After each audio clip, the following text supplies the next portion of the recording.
Welcome to Howard's Opinion, the podcast where we dive into the world of sports and give you my take on the latest news and developments. We're kicking off today's show with a look at the upcoming MLB All-Star Game. The rosters have been announced and there are some exciting names on the list. One player who is generating a lot of buzz is Junior Caminero, who at just 23 years old will be the American League's starting third baseman. He's also set to participate in the Home Run Derby, and if he wins, he'll become the youngest player to do so. Another notable name on the roster is Trout, who's been voted in by the fans for the 11th time. That ties him with some all-time greats like George Brett and Tony Gwynn. Trout will be making his 7th All-Star start, which is 3 more than any other player in Angels history. The Philadelphia Phillies' Christopher Sanchez is also having an impressive season, and there's a chance he could start the All-Star Game on the mound in his home ballpark. If that happens, he'll join a select group of pitchers who have started the game in their own stadium. We're also seeing some new faces on the roster, including 4 rookies: Kevin McGonigal, Sal Stewart, Travis Bazzana, and Parker Messick. The Guardians are making history with 2 rookie All-Stars, something that's only been done by a handful of teams in the past. These are just a few of the storylines we'll be following in the lead-up to the All-Star Game. It's shaping up to be an exciting event, and we'll be bringing you all the latest news and analysis right here on Howard's Opinion. We'll be right back with more fascinating sports news on Howard's Opinion. Welcome back to Howard's Opinion. We're diving into a fascinating story about Jim Walden, a legendary coach who left an indelible mark on the world of college football. As we explore his legacy, you'll discover that Walden was more than just a coach. He was a mentor, a leader, and a builder of men. Walden's tenure at Washington State University was nothing short of remarkable. He coached for 9 seasons, guiding the Cougars to unprecedented heights and laying the foundation for future success. But what sets him apart from other coaches is his unwavering commitment to his players and the program.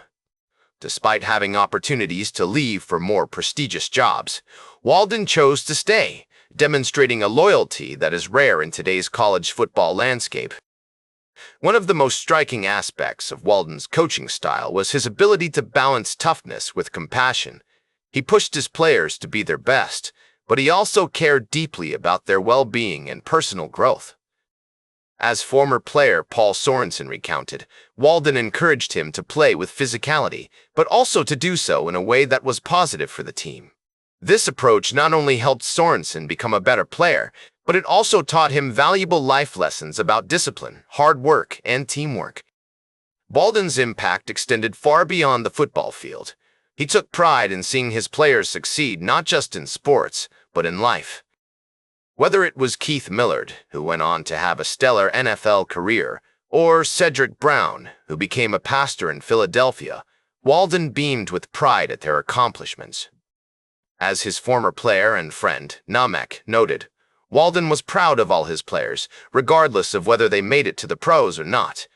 As we reflect on Jim Walden's legacy, it's clear that he embodied the spirit of a true coach, one who inspires, motivates, and cares for his players. His commitment to Washington State University and its community is a testament to the power of dedication and hard work. And as we look to the future of college football, we would do well to remember Walden's example, striving to build programs that prioritize not just winning, but also the development of young men and women into capable, compassionate, and successful individuals. As we conclude today's program, we're going to shift our focus from the drama of athletic competition to the intersection of sports and society. Today, we have not 1 but 2 stories that highlight the positive impact athletes can have on their communities. First, let's talk about former Kansas City Chiefs defensive back Justin Reid, who was spotted attending a World Cup match at Arrowhead Stadium. Now, what's interesting here is that Reid, a 2-time Super Bowl champion with the Chiefs, showed his support for Colombia in their 1-0 win over Ghana. This is a great example of how athletes can use their platforms to connect with different cultures and communities. But what's even more impressive is our second story, which highlights the charitable efforts of current Kansas City Chiefs players. Recently, players like Creed Humphrey and Drew Tranquil participated in a food drive and welcome kit assembly for Newhouse, a local domestic violence shelter. This is a shining example of how athletes can give back to their communities and make a tangible difference in people's lives. Now, I know what you're thinking. What does this have to do with sports? Well, my friends, this is where the rubber meets the road.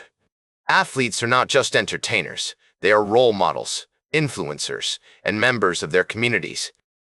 And when they use their platforms for good, it can have a profound impact on society.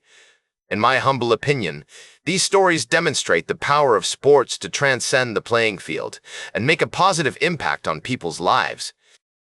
So let's give it up for Justin Reid and the Kansas City Chiefs players who are using their platforms to drive positive change. Tell it like it is. Indeed. That's all for today's Howard's Opinion. Remember to like, share, and subscribe. And until next time, keep your head in the game.